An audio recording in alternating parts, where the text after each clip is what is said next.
नमस्कार, जय हिंद दोस्तों। स्वागत है आपका अपने YouTube channel current affairs by Divyanshu एडिटेरिया की बुक को हम लोग कंप्लीट कर रहे हैं और चैप्टर नंबर 31 तक हम लोग देख चुके हैं। आज जो हम लोग कवर करने वाले हैं वो चैप्टर नंबर 32, 33, 34 और 35 चार चैप्टर को आज कंप्लीट करेंगे। छोटा छोटा सा ही चैप्टर है, बिल्कुल तनाव नहीं लेना है कि एक दिन में चार चैप्टर। ये छोटा ही होगा वीडियो, जो हमारी वीडियो का लेंथ रहता है उतना ही रहेगा, ठीक है। तो चलिए आइए देखते हैं चैप्टर नंबर 32 को। तो इसमें जो है अंतरिक्ष प्रौद्योगिकी के बारे में कुछ महत्वपूर्ण तथ्य दिए गए हैं। देखते हैं क्या कुछ इंपॉर्टेंट है अपने एग्जामिनेशन पॉइंट ऑफ व्यू से। तो सबसे पहले हमें जानना है कि गगनयान मिशन के बारे में। तो पीएम मोदी जी के द्वारा हाल ही में भारत के क्रू अंतरिक्ष मिशन गगनयान के लिए 4 अंतरिक्ष यात्रियों के नामों की घोषणा कर दी गई है। और चयनित अंतरिक्ष यात्री की अगर आपसे नाम पूछ ली जाए तो प्रशांत बालकृष्णन नायर, अंगद प्रताप, अजीत कृष्णन और शुभांशु शुक्ला हैं। ये सभी भारतीय वायुसेना में विंग कमांडर या ग्रुप कैप्टन के पद पे हैं। गगनयान मिशन के बारे में थोड़ा सा जानते हैं। तो ये मिशन जो है आपको पता ही होगा कि मानव युक्त और मानव रहित दोनों टाइप का है, ठीक है। गगनयान मिशन जो है इसमें मानव युक्त और मानव रहित दोनों मिशन शामिल हैं और यह कार्यक्रम जो है अल्पावधि में निम्न पृथ्वी कक्षा सॉरी तो लोअर अर्थ ऑर्बिटल में मानव अंतरिक्ष उड़ान के प्रदर्शन की परिकल्पना की गई है और यह लंबे समय में एक निरंतर भारतीय मानव अंतरिक्ष अन्वेषण कार्यक्रम की नींव रखेगा। आपको पता होना चाहिए कि ये जो गगनयान कार्यक्रम है इसकी कुल लागत लगभग 9,023 करोड़ रुपए है। और पहला मानव रहित गगनयान एक मिशन जो है अंतिम मिशन के लिए प्रौद्योगिकी की तैयारी की जांच करने के लिए एक परीक्षण उड़ान 2025 के अंत में शुरू हो गई थी, ठीक है। यहाँ चूंकि ये इसमें हमने बताया था आपको, बुक में जो डेटा है वो थोड़ा सा पुराना है ना। गगनयान के सभी मिशनों के लिए इसरो अपने LVM-3 रॉकेट का उपयोग करेगा। ये रॉकेट का जो है नाम आप ज़रूर याद रखिएगा, LVM-3, क्योंकि बहुत सारे एग्जाम में रॉकेट का नाम पूछ लिया गया है। इस मिशन का उद्देश्य क्या होगा? तो पर्यावरण नियंत्रण और जीवन समर्थन प्रणाली के बिना क्रू मॉडल की विशेषता वाली प्रौद्योगिकी तत्परता का आकलन करना, ठीक है। तो मिशन भी हमने देख लिया, कौन सा रॉकेट होगा ये भी देख लिया, कौन 4 व्यक्ति जाने वाले हैं ये भी हमने देख लिया। और ये जो है मानव युक्त और मानव रहित दोनों टाइप का होने वाला है।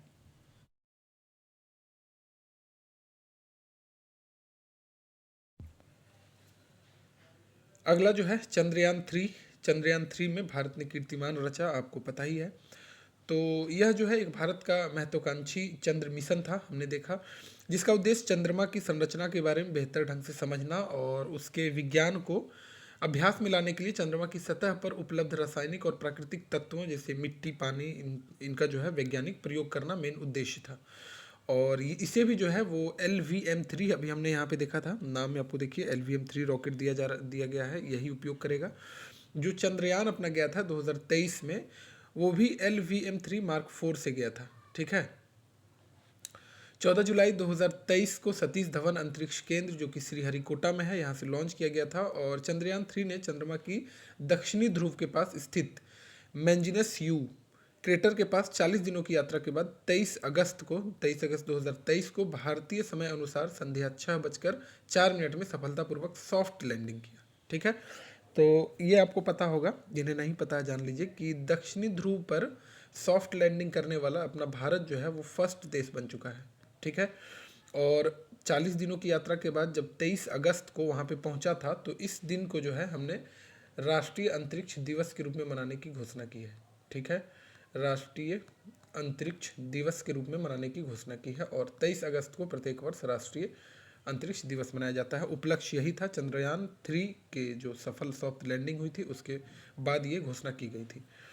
चंद्रयान 3 को सफलतापूर्वक पूरा करने में S सोमनाथ, जो कि उसमें वर्तमान इसरो के अध्यक्ष थे, पी वीरमुथुवेल चंद्रयान 3 के प्रोजेक्ट डायरेक्टर थे और मोहन कुमार मिशन डायरेक्टर थे। इनकी महत्वपूर्ण भूमिका रही है। अब इसकी कुछ विशेषताएं जान लें।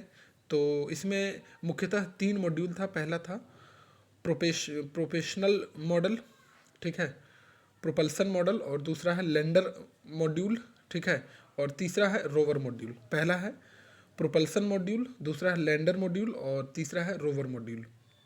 तो प्रोपल्सन मॉड्यूल क्या है, तो यह लैंडर और रोवर को चंद्र कक्षा में 100 किलोमीटर तक ले जाएगा।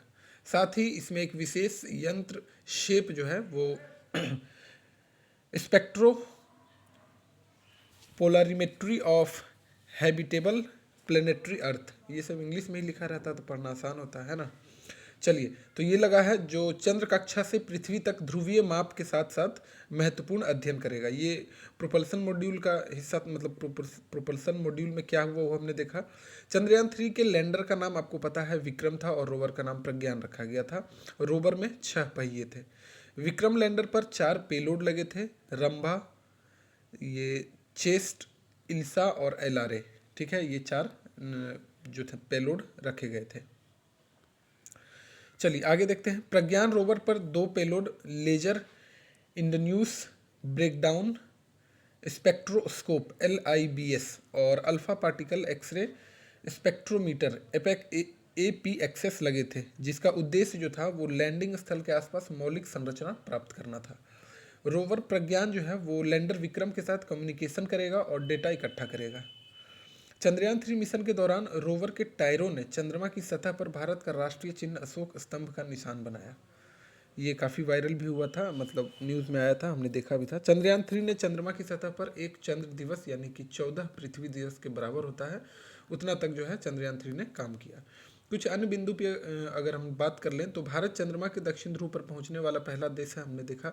अमेरिका, रूस और चीन के बाद वहां पहुंचने वाला, सॉफ्ट लैंडिंग हासिल करने वाला चौथा देश है, लेकिन जैसे ही दक्षिणी ध्रुव की बात होगी तो इसमें जो है अपना भारत पहले नंबर पे है। मोदी ने घोषणा की कि चंद्रमा पर जिस जगह पर लैंडर उतरा है उसे शिव शक्ति पॉइंट कहा जाएगा, तो उसका नाम भी जो है शिव शक्ति पॉइंट रख दिया गया है। जहां पर चंद्रयान 2 के पदचिन्ह पड़े थे उस स्थान को तिरंगा पॉइंट नाम से जाना जाएगा। पीएम मोदी ने घोषणा की कि हर साल 23 अगस्त को नेशनल स्पेस डे मनाया जाएगा। हमने अभी बताया था आपको 23 अगस्त को चंद्रयान 3 की चंद्रमा पर सफल लैंडिंग के लिए।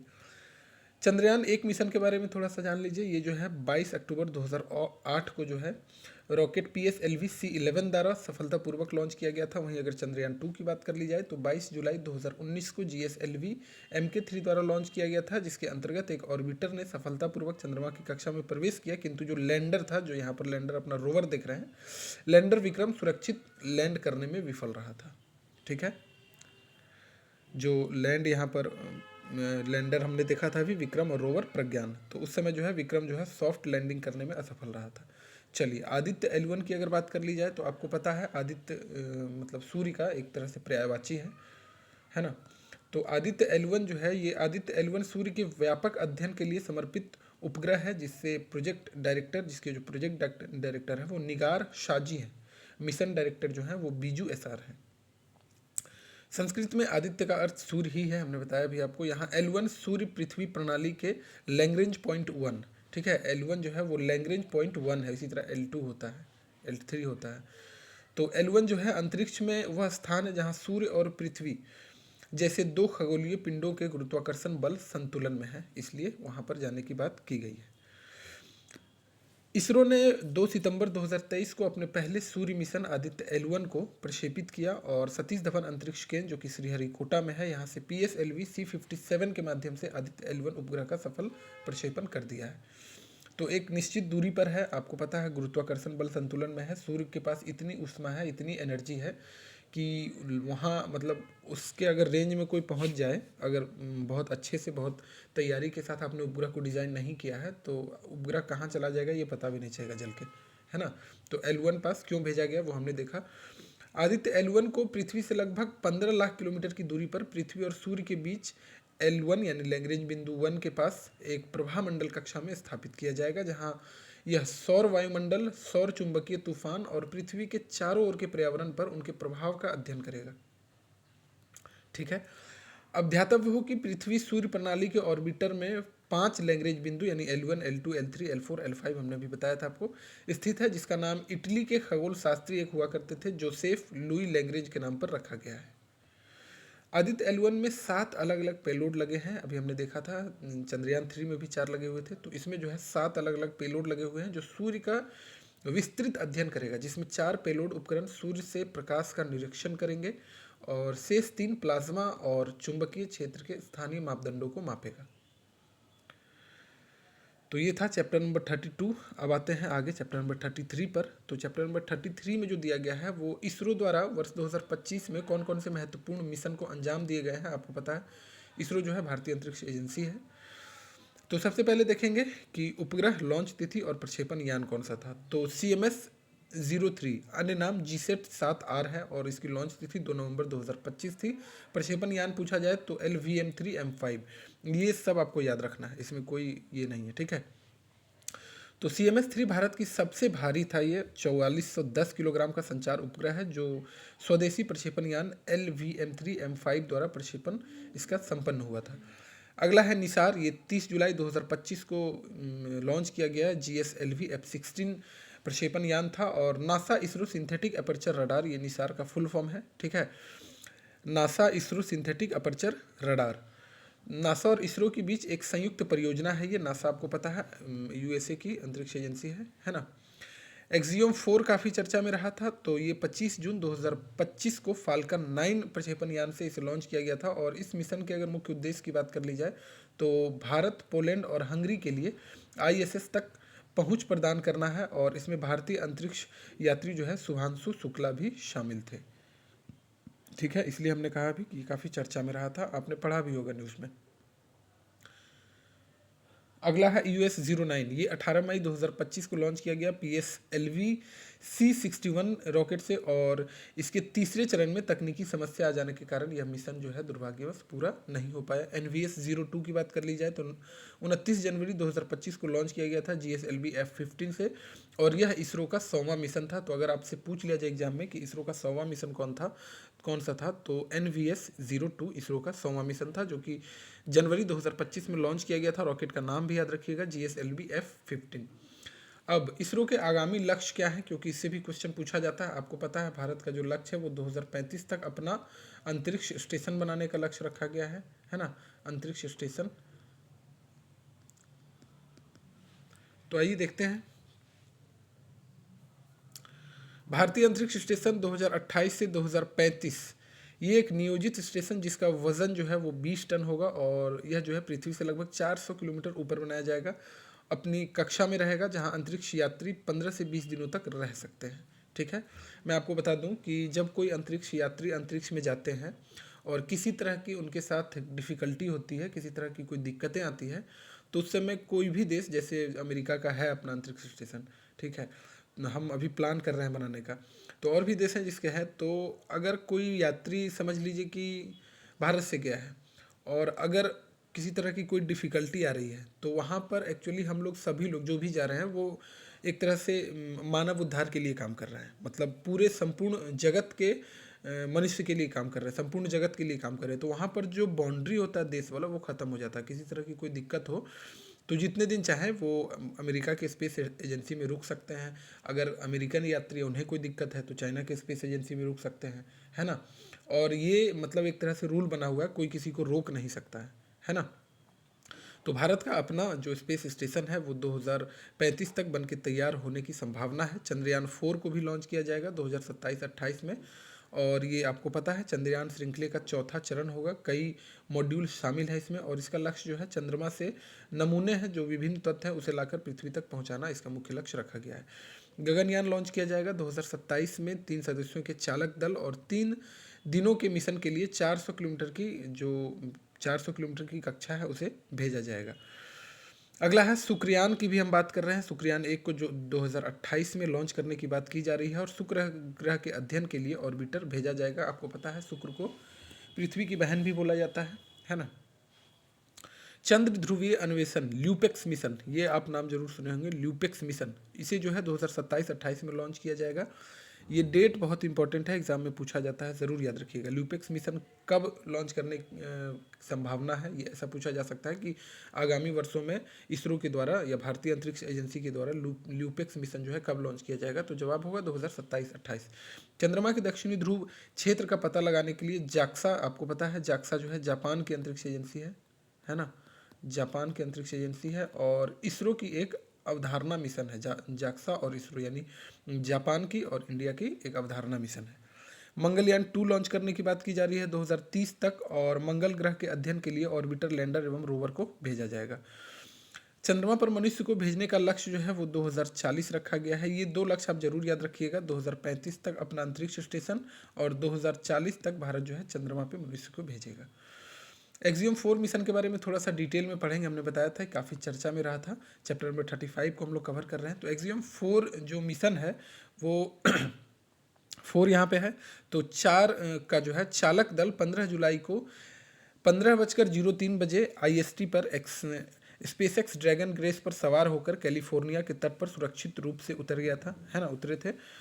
और पृष्ठभूमि अगर इसकी जाननी हो थोड़ी सी, तो यह नासा का अंतर्राष्ट्रीय अंतरिक्ष स्टेशन है, चौथा पूर्णतः निजी अंतरिक्ष यात्रा मिशन था, जिसे स्पेसएक्स के सहयोग से स्टार्टअप एक्सियोम स्पेस द्वारा आयोजित किया गया था।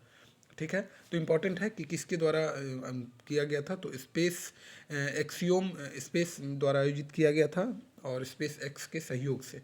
ठीक है, यह मिशन जो है 25 जून को दोपहर 12:01 में फ्लोरिडा जो कि अमेरिका में है, इसके कैनेडी स्पेस सेंटर से स्पेसएक्स फाल्कन 9 रॉकेट के माध्यम से प्रक्षेपित किया गया था। रॉकेट का नाम जरूर याद रखिएगा, स्पेसएक्स फाल्कन 9। इस मिशन के चालक दल के सदस्य जो है वो पैगी विटसन जो कि अमेरिका के हैं, शुभांशु शुक्ला जो कि भारत के हैं, और स्लावोज उजानान्स्की विंस्त्रीवस्की, ठीक है, ये पोलैंड के हैं, और टिबोर कापू हंगरी के हैं। ये फिरंगियों को नाम हमसे सीखना चाहिए, है ना, कि कैसा नाम होना चाहिए। चलिए, जोक सपाट। एक्सियम 4 मिशन और भारत, क्या रही है भारत की भूमिका। तो सबसे पहली बात तो यही कि शुभांशु शुक्ला भारत के थे। 28 जून को ISS से शुभांशु शुक्ला ने प्रधानमंत्री मोदी के साथ लाइव बातचीत की थी, और 3 जुलाई 2025 को शुभांशु शुक्ला ने त्रिवेंद्रम और लखनऊ के स्कूली छात्रों से भी बात की है। शुभांशु शुक्ला राकेश शर्मा जो कि 1984 में गए थे अंतरिक्ष स्टेशन, इनके बाद अंतरिक्ष में जाने वाले दूसरे व्यक्ति बन गए हैं। One of the most important point है आपके एग्जामिनेशन पॉइंट ऑफ व्यू से। राकेश शर्मा जो है वो 1984 में गए थे, उनके बाद शुभांशु शुक्ला 2025 में गए हैं और जाने वाले ये दूसरे व्यक्ति बन गए हैं। शुभांशु शुक्ला ने मानव अंतरिक्ष उड़ान केंद्र यानी HFFC, ठीक है, HFFC, यही है, HSFC, सॉरी, वही है, इंग्लिश वाली चीज़ों को इंग्लिश में ही लिखना चाहिए, HSFC। तो मानव अंतरिक्ष उड़ान केंद्र के समन्वय में भारतीय अनुसंधान संस्थानों द्वारा विकसित 7 सूक्ष्म गुरुत्व प्रयोगों का एक सूट पूरा किया। ठीक है, तो ये था चैप्टर नंबर 32, 33, 34 और 35, 4 चैप्टर को हमने कंप्लीट किया। बहुत जल्द जो है इस बुक को हम लोग कंप्लीट कर लेंगे, और इसमें जो पीछे MCQ दिया गया है, आई थिंक 20 सेट है शायद, जो भी हो उसे कंप्लीट कर लिया जाएगा। तो मिलते हैं आपसे फिर से नेक्स्ट वीडियो में, तब तक के लिए खुश रहिए, मस्त रहिए और व्यस्त रहिए, अपने और अपनों का ध्यान रखिए। Thank you very much.